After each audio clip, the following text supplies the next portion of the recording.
Amém? Antes de mais nada, eu quero que você curve sua fronte. Vamos orar ao Senhor, porque é o meio que nós temos de chegar na presença dEle, é através da oração. Senhor Deus, Pai eterno, Senhor dos senhores, nós nos curvamos perante a Tua grandeza e a Tua soberania. Somos frágeis, pecadores, imperfeitos. Mas, Senhor, Tu conheces o coração de cada um de nós. Tu sabes o que se passa nos nossos pensamentos, nos nossos sentimentos. Se houver algum sentimento, algum pensamento que não venha de Ti, Senhor, eu te peço em nome de Jesus, Pai, tira de nós esses sentimentos, lança fora, para que nós possamos, limpo de mãos e coração, possamos ouvir a Tua palavra e aplicá-la em nossas vidas e na vida de até aquelas pessoas que necessitam da Tua palavra para serem transformados pelo poder do Teu Espírito. Há uma unção diferente, Pai, nesta noite, Pai, que nós entendamos aquilo que Tu queres falar, o que Tu queres dizer, Pai, a partir de mim. Um pecador, me humilho na Tua presença, Senhor, e me coloco na brecha, porque Tu és o Deus Todo-Poderoso. Nós nos quebrantamos na Tua presença. Nós nos humilhamos na Tua presença. Porque Tu mereces sempre o melhor de nós. Tu mereces por excelência as coisas que precisamos fazer, não para alcançar a salvação, porque não é por meio de obras, mas para agradar o Teu coração e obedecer a Tua palavra.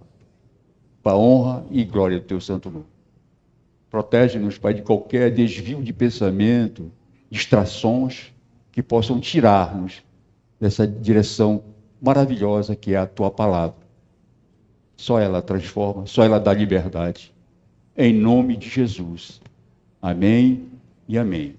Vamos abrir sua Bíblia lá em Colossenses, no capítulo 4. Colossenses 4, versículos 5 e 6.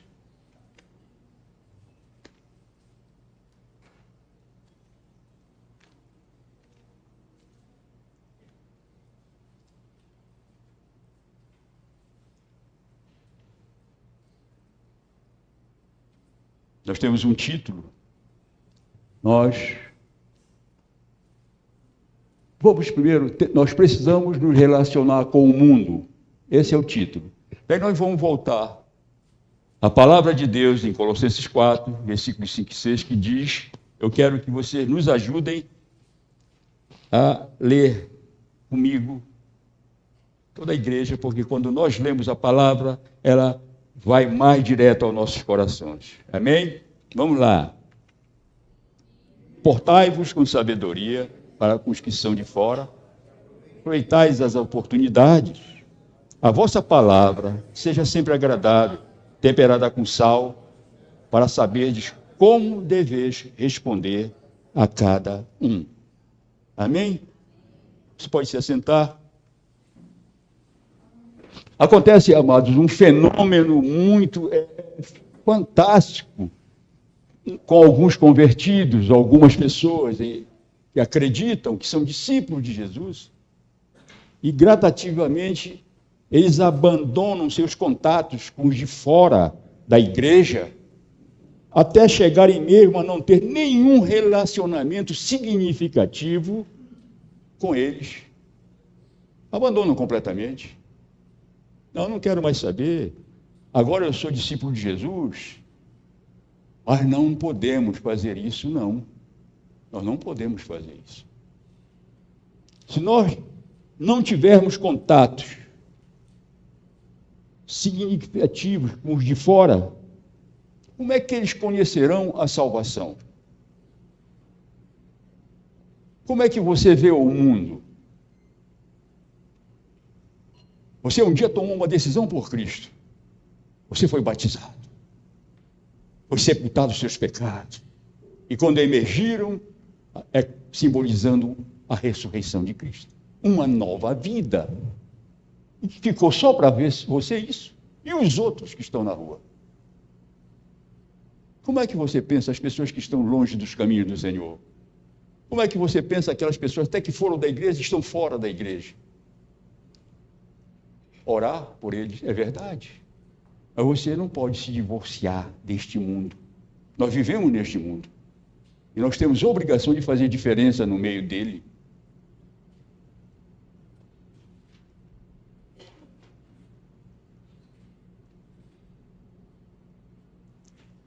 Paulo sabia que isolamento não era viável. Por isso mesmo, em um momento em que havia bons motivos para dizer, olha, cortem as relações com os de fora, pois a igreja está sendo ameaçada por heresias. Ele não fez isso. E é o que estava acontecendo. Ele não fez isso. Havia muitas heresias naquele tempo, lá em Corinto e essas coisas todas. Ao contrário, ele incentivou e deu algumas orientações de como devem ser nossas relações com os de fora da igreja. Como é que nós devemos nos portar fora da igreja, fora do grupo familiar, fora do discipular? Como é que nós devemos nos portar? Nos isolar? Não existe isso, amor. Aonde você for, você tem que glorificar o nome do Senhor. Você tem que dar testemunho de que o Espírito Santo habita dentro de você. Não são pelas obras que nós fazemos. Porque eu fiz isso, eu vou fazer aquilo, como isso agradasse o coração de Deus. Está certo que agrade, mas isso não é tudo. É você ter preocupação com as pessoas que estão no mundo. Preocupado com seres humanos como nós. Nós precisamos disso. A igreja tem que ter essa responsabilidade, amados. Não viver simplesmente daquilo água com açúcar, sabe? Para massagear o ego de quem quer que seja. Não, nada disso. O primeiro ponto nós devemos ver assim, que todas as nossas relações devem ser marcadas pela sabedoria. Nossas relações com pessoas do mundo devem ser marcadas pela sabedoria. Devemos manter relações com os de fora, os não cristãos, mas devemos andar de forma sábia. Preste bem atenção nisso, amado. Como, por exemplo, chamando-os ao caminho certo e não os acompanhando pelos caminhos errados que eles estão. Nós estamos no mundo para influenciá-los, não que eles nos influenciem. Vocês estão entendendo isso? Você tem que influenciar.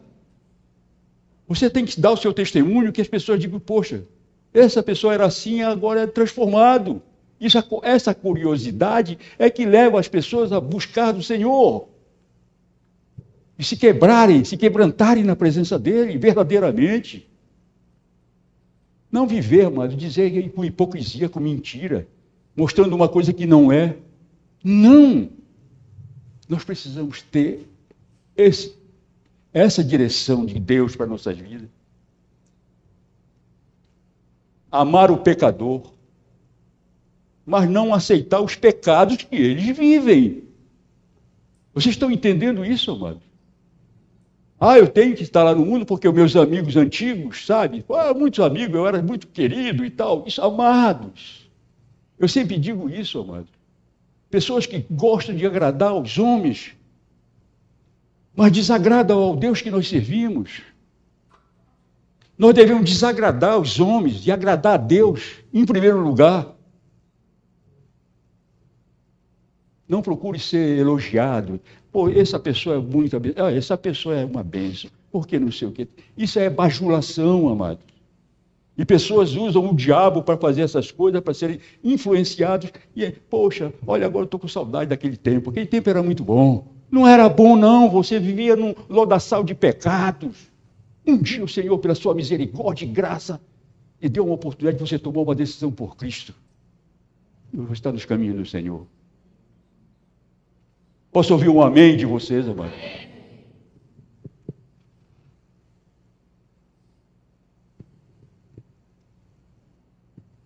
A nossa fé faz diferença em nossa vida prática. Nós não vivemos apenas de teorias. Não porque nós lemos aqui uma teoria ou umas teologias aí. Não. A palavra de Deus. O genuíno evangelho de Jesus é que faz transformação e que liberta. Nada mais.